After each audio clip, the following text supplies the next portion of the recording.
હું ડૉક્ટર આશીષ નાયક આજે શ્રાવણ માસના પવિત્ર દિવસે પહેલા દિવસે એક નાનકડો પ્રયાસ કરું છું. પવિત્ર શ્રાવણ માસમાં શિવજીની ઉપાસના થાય એ માટે 1 મહિનો દરરોજ એક શિવકથા મોકલવાનો પ્રયાસ કરીશ.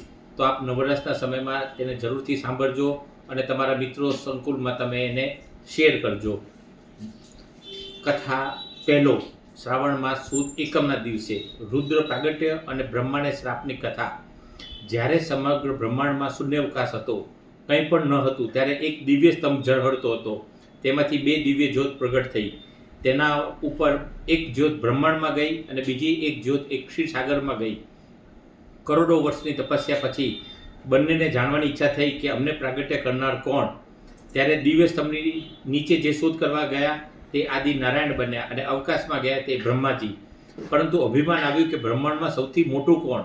એટલે એમને એક શરત મૂકી કે આ દિવ્ય સ્તંભનો જે છેડો ગોઠતે તે સૌથી મોટા ભગવાન ઈશ્વર આદિ નારાયણ પાતા સુધી ગયા, પરંતુ તેમને કાંઈ ન મળ્યું. એટલે તે દિવ્ય સ્તંભને નમસ્કાર કર્યા અને ઊભા રહી ગયા.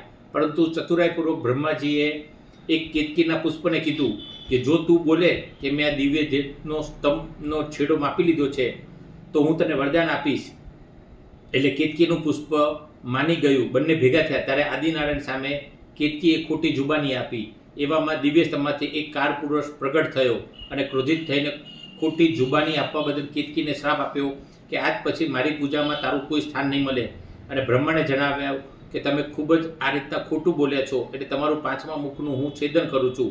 અને બ્રહ્માજીનું 5મું મુખ કપાઈ ગયું. હવે નારાયણ સત્ય હતા એટલે તે મહાદેવના આરાધ્ય દેવ બન્યા અને જણાવ્યું કે બ્રહ્મા અને નારાયણ હું એ જ છું જેને તમે આ દિવ્ય સ્તંભમાં શોધ કર્યો છો.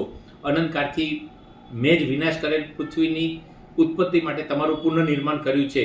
કાર્યક્રમે તમારો અંત થાય છે, મારો નહીં. હું જ છું મહારુદ્ર. આમ શિવ પુરાણમાં પ્રથમ અધ્યાયમાં રુદ્ર ઉત્પત્તિની કથાનું વર્ણન જોવા મળે છે. બોલો શ્રી હર હર મહાદેવની જય. જય ભોલેનાથ.